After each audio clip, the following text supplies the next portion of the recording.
India ने recently अपनी Mercedes बनाई है जो इलेक्ट्रिक है, और पाकिस्तान स्टिल हम ट्रेडिशनल आइडियाज़ में फंसे हुए हैं। तो बहुत बड़ा फ़र्क है। इंडिया आज मैं समझता हूँ कि एक सेकंड टाइगर है एशिया के अंदर। जब तक हमारी इकॉनमी ठीक नहीं होगी हम कुछ भी नहीं कर सकते। ये एक बड़ा रियलिस्टिक फैक्ट है। इंडिया आज ग्लोबल मार्केट बनी है, क्यों बनी है? इकोनॉमिकली उन्होंने इन्वेस्ट किया है। उन्होंने आज हम इंडिया की एग्जांपल देते थकते नहीं है, हर चीज़ में, इकोनॉमी में, आईटी में, मेडिकल में। इंडिया देखो, इंडिया देखो, इंडिया देखो। हमारे अभी वो बिलावल साहब थे, उन्होंने वो मोदी को कहा है कि बच्चर ऑफ गुजरात, ये वर्बली ना बड़ा वो हीरो बनने की कोशिश करते हैं। नमस्कार दोस्तों, मेरा नाम अनुज धीमान और आप देख रहे हैं नेशन गुरु। भारत की ये तस्वीर इस समय पूरी दुनिया के अंदर चर्चा का विषय बनी हुई है। इसमें राजनाथ सिंह जो हैं वो चाइना के जो रक्षा मंत्री हैं उनसे हाथ नहीं मिलाते हैं। ये एससीओ मीटिंग की फोटो है। इसी टॉपिक को लेकर रियल एंटरटेनमेंट के होस्ट गए पाकिस्तान की जनता के पास में। आइए देखते हैं उनका क्या कहना है, फिर हम बात करेंगे इस पूरे टॉपिक के ऊपर। कि अभी डायरेक्ट सवाल की तरफ आते हैं, जो मेन टॉपिक है उसकी तरफ आते हैं। चाइना के डिफेंस मिनिस्टर एससीओ की मीटिंग जो कि इंडिया में हो रही है, आपको आइडिया होगा, पॉलिटिकल साइंस के स्टूडेंट हैं, ठीक है। वो वहाँ पर गए हैं और वहाँ के इंडिया के जो डिफेंस मिनिस्टर हैं उस तरीके से उन्होंने वेलकम नहीं किया जैसे दूसरे डिफेंस मिनिस्टर, दूसरी कंट्रीज के डिफेंस मिनिस्टर आए हैं। प्रॉपर हैंडशेक किया दूसरों के साथ, लेकिन चाइना के साथ नहीं किया। एक एग्रेसिव कह लें कि उन्होंने अपना गेस्चर दिया। क्या आपको लगता है कि अभी इस तरीके से इंडिया अपनी जो टेरिटरी को लेकर बहुत सीरियस हो चुका है लद्दाख के मामले में, और इस तरीके से? नहीं, बात आपकी ठीक है कि आपको ये चीज़ रखनी पड़ेगी कि अभी दो टाइगर्स की लड़ाई है, दो बियर्स हैं ये एशिया पैसिफिक में, इंडिया और चाइना के अंदर। तो obviously India is backed by the US in this case. तो चाइना अपने आप पे कर रहा है, वो डिफरेंट कंट्रीज़ को मिला रहा है। इवन आप देखें कि ब्रिक्स में इंडिया और चाइना दोनों मेंबर्स हैं आपस में, जो एक आप कह सकते हैं कि एक ऑर्गेनाइजेशन है जिसका पर्पस डिफरेंट है उनके। तो मैं ये कहूँगा कि बहुत कंट्रीज़ कम्पीट कर रहे हैं, तो ये चीज़ नॉर्मल है। नहीं, आपको लगता है कि यूएस की बैक के या यूएस की वजह से इंडिया जो है इस तरीके से अपना? ओबियसली यार, ये तो बड़ी क्लियर चीज़ है कि एक वॉर लाइक एक्टिविटी है एशिया पैसिफिक में, और बिकॉज ऑफ किसकी है? वो यूएस की वजह से। यूएस अपना एलाई ढूंढ रहा है। ठीक है, ये जो सारी कंडीशन है, सिचुएशन है, इसमें पाकिस्तान का क्या रोल है? अभी खबर साथ ये भी आई है कि चाइना ने जो अपने मिलिट्री टाइज हैं पाकिस्तान के साथ वो एक्सटेंड करने का फैसला किया है। शायद अफगानिस्तान में जो अपना वो कुछ लेकर जा रहे हैं, प्रोजेक्ट्स लेकर जा रहे हैं, उसको डिफेंस करेंगे या सिक्योरिटी प्रोवाइड करेंगे पाकिस्तान की आर्मी। तो आपको नहीं लगता कि कहीं ना कहीं इस मामले में, इंडिया के मामले में, अगर चाइना की इंडिया के साथ कोई कन्फ्लिक्ट होते हैं तो आगे वो पाकिस्तान को करता है, यूज़ पाकिस्तान होता है? मेरी एक ये क्वेश्चन है। देखें, एज ऑफ नाउ आपने कोई भी ऐसी चीज़ नहीं देखी होगी कि चाइना ने एज अ स्केप गॉड बनाया पाकिस्तान को इंडिया के अगेंस्ट यूज़ करने के लिए। इंडिया और पाकिस्तान, हम 1960 जो 65 में वॉर हुई थी, चाइना ने हमें सपोर्ट किया था, हम उस चीज़ को ओवरलुक नहीं कर सकते। तो बेसिकली जितनी भी अभी डेवलपमेंट्स हुई हैं, मैं नहीं समझता कि चाइना पाकिस्तान को यूज़ कर रहा है। इवन पिछले दिनों कोई रूमर्स थी डिफ़ॉल्ट की पाकिस्तान की, और चाइना ने पाकिस्तान को डिपॉजिट दिया एक बहुत अच्छा, वो एक किस्म का इंसेंटिव था हमारी इकॉनमी के लिए। तो जब कोई ऐसी डेवलपमेंट हुई तो तब इस चीज़ के बारे में कमेंट करेंगे। तो वैसे भी किसी चीज़ को परसीव करना पहले, तो इट्स नॉट समथिंग गुड यार। मुझे बताएं कि पाकिस्तान का अगर इंडिया के साथ रिलेशंस की बात करें, मैं समझता हूँ पूरी दुनिया में कोई ऐसा कंट्री नहीं जिसके साथ रिलेशन बेहतर करना इस टाइम पाकिस्तान को जरूरी है जितना इंडिया के साथ। ठीक है, एग्री करते हैं? टोटली एग्री करता हूँ। अभी एससीओ की मीटिंग में हमारे डिफेंस मिनिस्टर क्यों नहीं गए? यार वो बात आपकी बिल्कुल ठीक है। हिस्टोरिक जाना चाहिए कि नहीं? बिल्कुल जाना चाहिए। देखें, आप यूएस और चाइना कितने बड़े राइवल्स हैं, कितने बड़े राइवल्स हैं। डिस्पाइट दिस उनकी आप ट्रेड फैक्ट्स एंड फिगर्स आप निकाल के देखें तो वो किधर जा रहे हैं। पाकिस्तान और इंडिया का रिलेशनशिप तभी मेंड हो सकती है जब हमारी इकोनॉमिक इंगेजमेंट होगी। जब इकोनॉमिक इंगेजमेंट होगी आप देखेंगे जो पाकिस्तान और इंडिया का पोटेंशियल कितना है और वो ट्रेड कितना कर रहे हैं। ठीक है भाई, यही बात मैं पहले करना चाह रहा था, वो आप खुद उस बात पे आए हैं। मैं यही समझाना चाह रहा था कि खुद वो रिलेशन भी बनाए हुए है, ट्रेड भी कर रहा है, इंडिया के साथ भी ट्रेड कर रहा है, और फिर पाकिस्तान को वो आगे कर देता है। यही मैं सवाल, आपने बोला नहीं यूज़ नहीं कर रहा, मैंने इस एंगल से कहा। देखें, ये बहुत बड़ी पॉलिटिक्स है। ये वर्ल्ड में एक आप कह सकते हैं पावर पॉलिटिक्स चल रही है। ठीक है, इसको इस तरह नहीं देखना है कि आप जिस तरह जो कह रहे हैं कि ये है वो है वो है। जो कंट्री स्ट्रॉन्ग है वो अपने अलाइज बनाएंगे, वो फर्दर ग्रो करेंगे। ये सिंपल चीज़ है, बड़ा ये इंटरनेशनल रिलेशन में बड़ी क्लियर कट चीज़ है। ठीक हो गया, जबरदस्त। इंडियन की फॉरेन पॉलिसी और पाकिस्तान फॉरेन पॉलिसी में कोई फ़र्क है? अगर है तो क्या है आपके? यार कोलोसल डिफरेंस है यार। इंडिया ने रिसेंटली अपनी मर्सिडीज़ बनाई है जो इलेक्ट्रिक है, और पाकिस्तान स्टिल हम ट्रेडिशनल आइडियाज़ में फंसे हुए हैं। तो हमें इन चीज़ों को ओपन करना पड़ेगा। तो बहुत बड़ा फ़र्क है। इंडिया आज मैं समझता हूँ कि एक सेकंड टाइगर है एशिया के अंदर। पाकिस्तान की तो एग्जिस्टेंस नहीं है। आप देख लें यार, पाकिस्तान इकोनॉमिकली बहुत वीक है। World is all about economy. एक ब्रिटेन प्राइम मिनिस्टर थे डेविड कैमरॉन, उन्होंने एक दफ़ा कहा था कि it is economy which is going to determine everything. तो इकोनॉमिकली जब तक पाकिस्तान स्ट्रेंथन नहीं होता है तो पाकिस्तान की कोई डिप्लोमेसी की कोई वर्थ नहीं है इंटरनेशनल वर्ल्ड में। जब तक हमारी इकॉनमी ठीक नहीं होगी हम कुछ भी नहीं कर सकते। ये एक बड़ा रियलिस्टिक फैक्ट है। इंडिया आज ग्लोबल मार्केट बनी है, क्यों बनी है? इकोनॉमिकली उन्होंने इन्वेस्ट किया। उन्होंने कैसे बनाई? उनके भी हालात ठीक नहीं थे। मैं बहुत से लोगों से इंटरव्यू में ये पूछता हूँ कि आज हम इंडिया की एग्जांपल देते थकते नहीं है, हर चीज़ में, इकोनॉमी में, आईटी में, मेडिकल में, इंडिया देखो, इंडिया देखो, इंडिया देखो। वो कैसे इंडिया को कैसे ग्रो किया? इकोनॉमी में एक बहुत बड़ा कंसेप्ट है सस्टेनेबल डेवलपमेंट। सिंस इंसेप्शन आप पाकिस्तान को देख लें कि इतनी पॉलिटिकल इंस्टेबिलिटी रही है हमारी कंट्री के अंदर कि कोई गवर्नमेंट अनफॉर्चुनेटली आज तक कोई भी प्राइम मिनिस्टर 5 ईयर टर्म पूरी नहीं कर सका।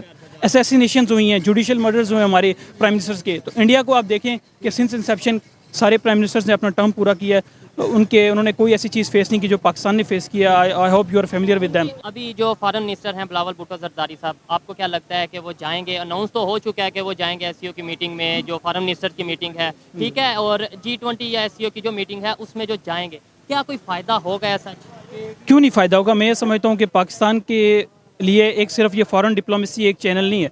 आप क्रिकेट डिप्लोमेसी को ले लें, आप इकोनॉमिक एंगेजमेंट करें, एग्जैक्टली आप इन चीज़ों को एस्टेब्लिश करें। और मैं समझता हूँ कि एक ऐसा टाइम आना चाहिए लाइक यूरोपियन कंट्रीज़, यहाँ पर भी एक एशियन यूनियन होनी चाहिए जिसमें कंट्रीज ओपन होनी चाहिए। दोस्तों सीधी सी बात है, किसी भी पाकिस्तानी से अगर आप बात करेंगे तो कभी भी चाइना की बुराई नहीं करिएगा। उसका रीजन सबसे बड़ा ये है कि जब से पाकिस्तान बना है चाइना की बेल्ट में है, और वो जो है चाइना हर तरीके से सपोर्ट करता रहा है पाकिस्तान को, चाहे फाइनेंशियली हो, चाहे फिर उसको हथियार देना हो या टेक्नोलॉजी देना हो, वो कहीं ना कहीं सपोर्ट 100% जो है पाकिस्तान की तरफ रहता है।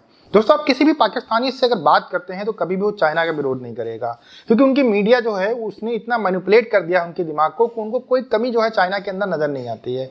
वहीं अगर आप भारत की बात करेंगे तो हमेशा कहेंगे भारत के जो मुस्लिम है उनके ऊपर बड़ा जुर्म होता है, लेकिन जो चाइना के अंदर मुस्लिम रहते हैं सिंजियांग प्रांत के अंदर, उनके ऊपर कोई जुर्म नहीं है था, ऐसा उनको लगता है। लेकिन अगर हकीकत के ऊपर बात की जाए तो अल जजीरा की कुछ रिपोर्ट्स आई हैं जिसमें वो रमजान नहीं रख सकते हैं, रमजान की जो फास्टिंग होती है वो नहीं कर सकते हैं, जो हिजाब होता है वो नहीं पहन सकते हैं, इसके अलावा जो गवर्नमेंट जॉब में है वो नमाज नहीं पढ़ सकते हैं। ये सारी रिस्ट्रिक्शन इनको जो है लगती ही नहीं है कि भैया किसी तरीके की जो है दिक्कतें हैं मुसलमानों के लिए वहां पर। लेकिन भारत के अंदर अगर एक कॉलेज के अंदर हिजाब का मैटर होता है तो पाकिस्तान के लोग सड़कों के ऊपर आ जाते हैं, इनका मीडिया पूरा हिल जाता है, पूरा पाकिस्तान हिलने लगता है। इसीलिए मैं कहता हूं किसी भी पाकिस्तानी से बात करेंगे तो वो चाइना के खिलाफ कभी नहीं बोलेगा। और चाइना के खिलाफ बोलेगा क्यों नहीं, उसका सबसे बड़ा कारण ये है जब 1947 में पाकिस्तान बना था हमारे देश से अलग होकर, तब से चाइना लगातार उसको सपोर्ट कर रहा है। एक भाई साहब कह रहे थे 1965 के वार में चाइना ने सपोर्ट किया, लेकिन 1971 का जो वार था उसमें चाइना ने अपने हाथ खड़े कर लिए थे और किसी भी तरह का सपोर्ट जो है पाकिस्तान को देने से मना कर दिया था। उसके बाद में बांग्लादेश नाम का एक जो है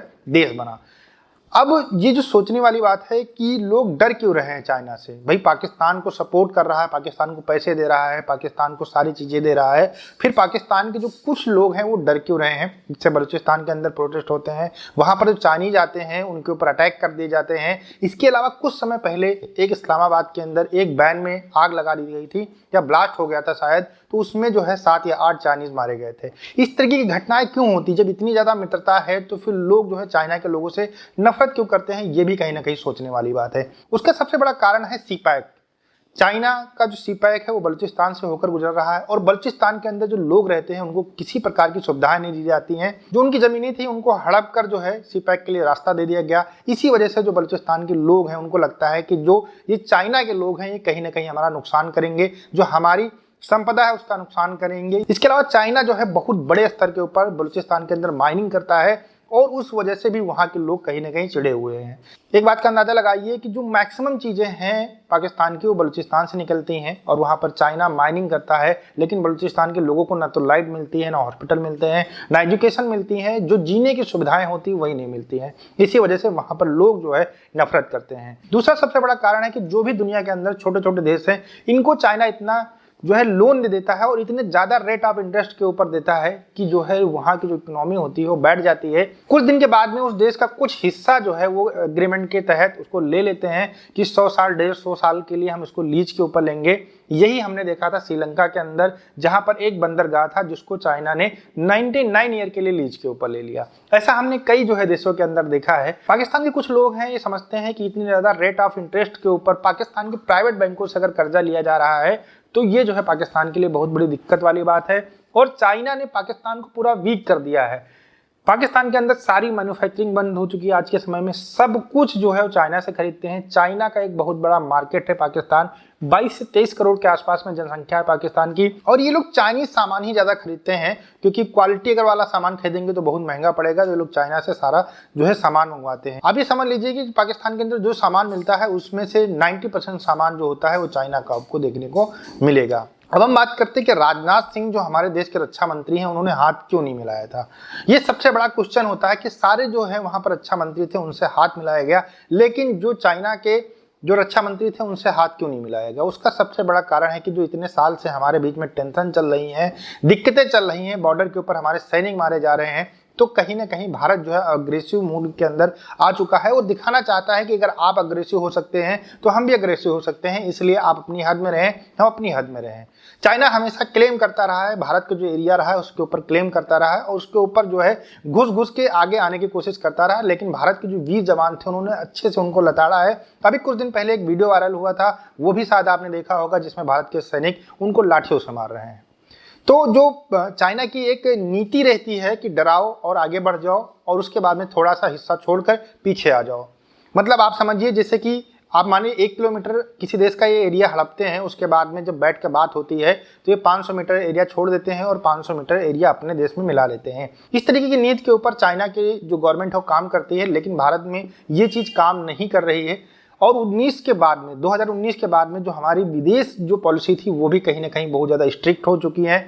हमारे जो विदेश मंत्री हैं जयशंकर, वो साफ साफ देशों से बोल देते हैं कि भैया आप अपना काम करो, हमें अपना काम करने दो, हम अपने देश के लिए काम करेंगे, हम आपके लिए नहीं काम करेंगे। तो कहीं ना कहीं पूरी दुनिया के अंदर ये संदेश जा रहा है कि जो भारत है उसकी छवि बदल रही है, इकोनॉमी जैसे बूस्ट हो रही है, आपके पास पैसा जैसे आ रहा है, तो फिर आपका बोलने का तरीका भी चेंज हो रहा है, और लोग आज उसको मान भी रहे हैं। भारत जो बोलता है उसको लोगों को मानना पड़ता है, चाहे आज माने चाहे कुछ दिन बाद माने।